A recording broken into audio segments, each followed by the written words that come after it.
नमस्कार, आइए एक नज़र डालते हैं देश व दुनिया के मुख्य समाचारों पर CWB हिंदी न्यूज़ के साथ।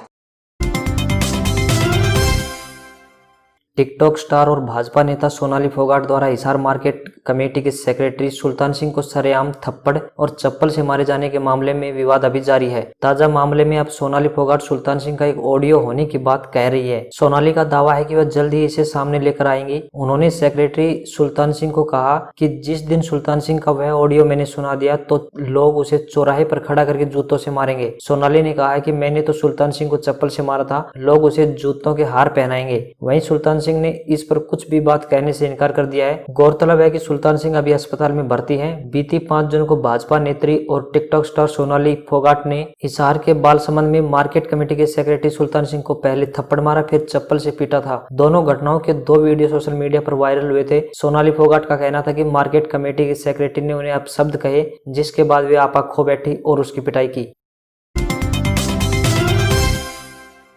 हरियाणा के मुख्यमंत्री मनोहर लाल ने राज्य के प्रत्येक जिले में केंद्रीकृत बहुउद्देशीय परीक्षण सुविधा के लिए राष्ट्रीय परीक्षण और अंशशोधन प्रयोगशाला प्रत्यायन बोर्ड द्वारा मान्यता प्राप्त प्रयोगशालाओं यानी लेबोरेटरीज की स्थापना के प्रस्ताव को मंजूरी दे दी है, ताकि इन प्रयोगशालाओं में कृषि, खाद्य, मिट्टी, पर्यावरण, स्वास्थ्य और पानी आदि से संबंधित मानकों का परीक्षण एक ही छत के नीचे किया जा सके। प्रवक्ता ने बताया कि वर्तमान में करनाल, गुरुग्राम, कुरुक्षेत्र और कैथल जिलों में केवल 4 NABL मान्यता प्राप्त प्रयोगशालाएं संचालित हैं, लेकिन यह प्रयोगशालाएं केवल पीने योग्य पानी की गुणवत्ता का परीक्षण कर रही हैं। अब मुख्यमंत्री की इस मंजूरी के बाद यह 4 प्रयोगशालाएं बहुउद्देशीय परीक्षण प्रयोगशालाओं में अपग्रेड की जाएंगी।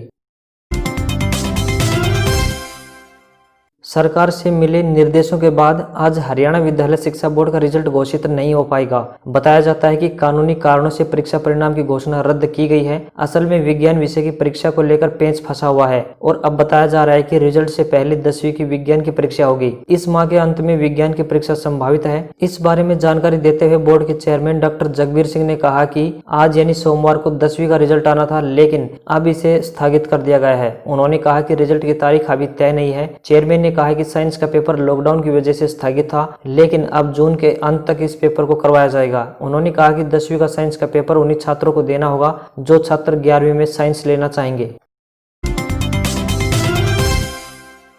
हरियाणा में कोरोना के आंकड़ों में बेतहाशा बढ़ोतरी हुई। प्रदेश में आज एक बार फिर रिकॉर्ड तोड़ते हुए कुल 496 नए मामले सामने आए, जो कि एक दिन में सबसे ज्यादा मामले हैं। आज राज्य के एक जिला को छोड़कर सभी जिलों में कोरोना के मामले सामने आए। राज्य में कोरोना संक्रमितों का आंकड़ा 4448 पर पहुंच गया है।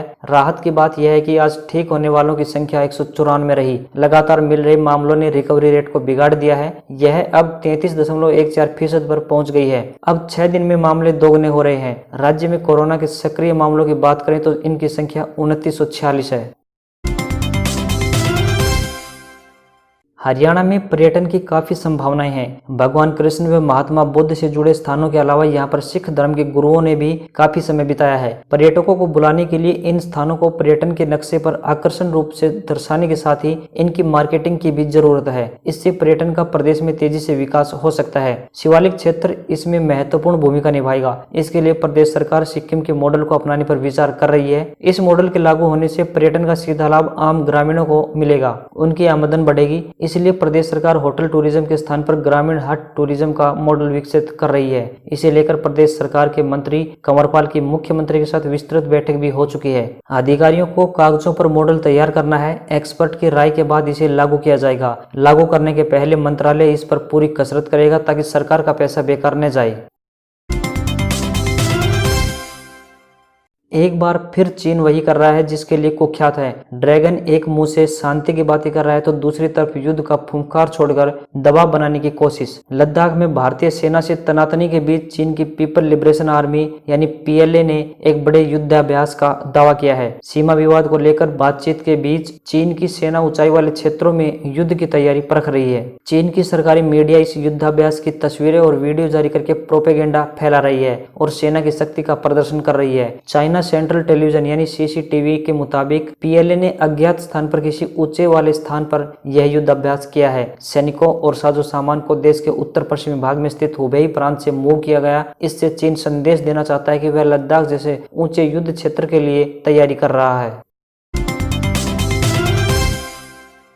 देश भर में मौसम का मिजाज लगातार बदल रहा है। कई इलाकों में मानसून अपना असर दिखाने लगा है। भारतीय मौसम विभाग यानी आईएमडी के मुताबिक दक्षिण पश्चिमी मानसून के और आगे बढ़ने के लिए परिस्थितियां बेहतर होती जा रही हैं। इसके चलते पश्चिमी हिमालय क्षेत्र में बहुत अधिक बारिश और गरज के साथ छींटे पड़ने की संभावना है। अगले 24 से 48 घंटों के दौरान उत्तराखंड, पूर्वी उत्तर प्रदेश और दक्षिणी राजस्थान में अलग अलग स्थानों पर भारी बारिश की संभावना जताई गई है। कर्नाटक, आंतरिक तमिलनाडु और गुजरात क्षेत्र में मध्यम बारिश संभव है। मध्य महाराष्ट्र, दक्षिण पूर्वी राजस्थान के कुछ हिस्सों, दक्षिण पश्चिमी मध्य प्रदेश और पश्चिमी हिमालय भागों पर हल्की से लेकर मध्यम बारिश के आसार जताए गए हैं। वहीं दिल्ली, हरियाणा, पंजाब, बिहार, झारखंड और ओडिशा में हल्की बारिश हो सकती है।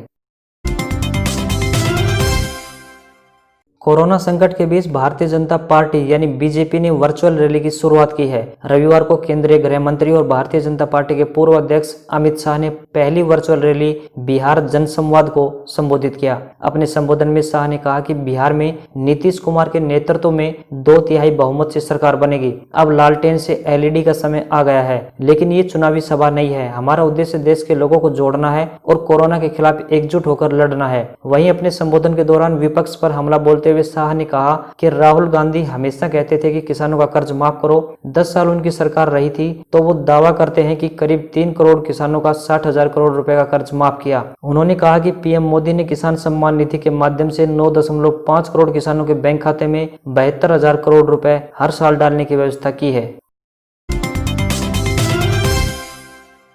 कोविड-19 का कहर पूरी दुनिया में जारी है। चीन के वुहान शहर से पहले कोरोना अमेरिका समेत पूरी दुनिया में तहलका मचा रहा है। हालात ये हैं कि अकेले अमेरिका में 1 लाख से ज्यादा लोगों की मौत हो चुकी है। कोरोना को लेकर अमेरिका शुरू से ही लगातार चीन पर आरोप लगा रहा है। चीन ने जानबूझकर पूरी दुनिया में फैलने दिया। इसी बीच चीन ने एक श्वेत पत्र जारी किया है। दरअसल कोविड-19 के प्रसार की खबर देर से देने के आरोपों से घिरे चीन ने रविवार को एक बार फिर खुद को निर्दोष साबित किया है। कोविड-19 के प्रसार की खबर देर से देने के आरोपों से घिरे चीन ने रविवार को एक बार फिर खुद को निर्दोष बताया और कहा कि कोरोना का पहला मामला वुहान में 27 दिसंबर को सामने आया था, जबकि निमोनिया और मानव से मानव में संक्रमण फैलने के बारे में 19 जनवरी को पता चला। चीन ने यह भी बताया कि इस पर अंकुश लगाने के लिए तत्काल कार्रवाई शुरू कर दी गई थी। समाचार एजेंसी पीटीआई ने चीनी मीडिया के हवाले से एक रिपोर्ट में बताया कि चीन सरकार द्वारा जारी श्वेत पत्र में वुहान में पिछले साल कोविड-19 के मामले आने पर जानकारी छिपाने तथा इस बारे में देर से खबर देने के आरोपों को खारिज करते हुए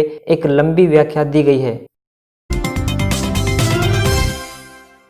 वैश्विक महामारी कोरोना की वजह से दुनिया भर की कंपनियां नुकसान उठा रही हैं, अपनी यूनिट पर ताला लगा रही हैं। दूसरी तरफ कई ऐसी भी विदेशी कंपनियां हैं जो भारत के भविष्य पर भरोसा कर टेलीकॉम सेक्टर में अरबों का दांव लगा रही हैं। भारत के बढ़ते डिजिटल बाजार की वजह से रिलायंस जियो से लेकर एयरटेल व वोडाफोन आइडिया में इस मंदी युग में भी नए निवेश की तैयारी हो रही है। इन कंपनियों में दिग्गज विदेशी निवेशकों की दिलचस्पी इसलिए है क्योंकि ये कंपनियां सिर्फ फोन कनेक्शन देने का काम नहीं करती हैं, बल्कि डिजिटल सर्विस भी मुहैया कराती हैं। एयरटेल के पास विंक व एयरटेल एक्सट्रीम, वोडाफोन आइडिया के पास वोडाफोन प्ले, तो रिलायंस जियो के पास जियो टीवी व जियो सिनेमा, जियो म्यूजिक जैसे डिजिटल प्लेटफॉर्म हैं। भारत के 100 करोड़ से अधिक टेलीकॉम उपभोक्ता इन 3 कंपनियों के ग्राहक हैं। रिलायंस जियो के पास 37 करोड़, वोडाफोन आइडिया के पास 33.26 करोड़, तो वहीं भारतीय एयरटेल के पास 32.7 करोड़ उपभोक्ता हैं। टेलीकॉम विशेषज्ञों के मुताबिक फेसबुक, अमेजन, एप्पल, नेटफ्लिक्स एवं गूगल दुनिया की 5 बड़ी टेक कंपनियां हैं जिनकी निगाहें इन दिनों भारतीय बाजार पर हैं। कोरोना काल में फिजिकल कारोबार की जगह डिजिटल कारोबार ले रहा है।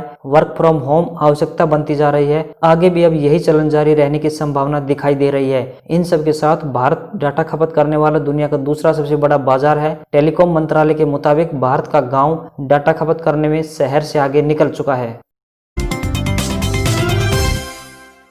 अब बात आज के इतिहास की। 1658 औरंगजेब ने आगरे के किले पर कब्जा किया। 1824 नो कुशिंग ने वॉशिंग मशीन का पेटेंट कराया। 1940 पीरियोडिक टेबल में 93वें तत्व नेपटूनियम की खोज की घोषणा की गई। 1948 भारत की पहली विमान सेवा एयर इंडिया ने भारत और ब्रिटेन के बीच हवाई सेवा शुरू की। 1949 श्याम का नाम बदलकर थाईलैंड किया गया। 1968 बरमूडा में संविधान को अपनाया गया। 1997 पेरिस में फ्रेंच ओपन टेनिस प्रतियोगिता में भारत के महेश भूपति ने मिश्रित युगल खिताब जीतकर इतिहास बनाया। 2009 मशहूर पटकथा लेखक, नाट्य निर्देशक, कवि और अभिनेता हबीब तनवीर का निधन हुआ। 2013 अमेरिका की टेनिस खिलाड़ी सेरेना विलियम्स ने रूस की खिलाड़ी मारिया शारापोवा को हराकर फ्रेंच ओपन खिताब जीता। आज का विचार।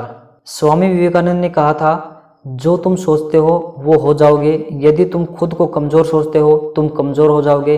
अगर खुद को ताकतवर सोचते हो तो तुम ताकतवर हो जाओगे।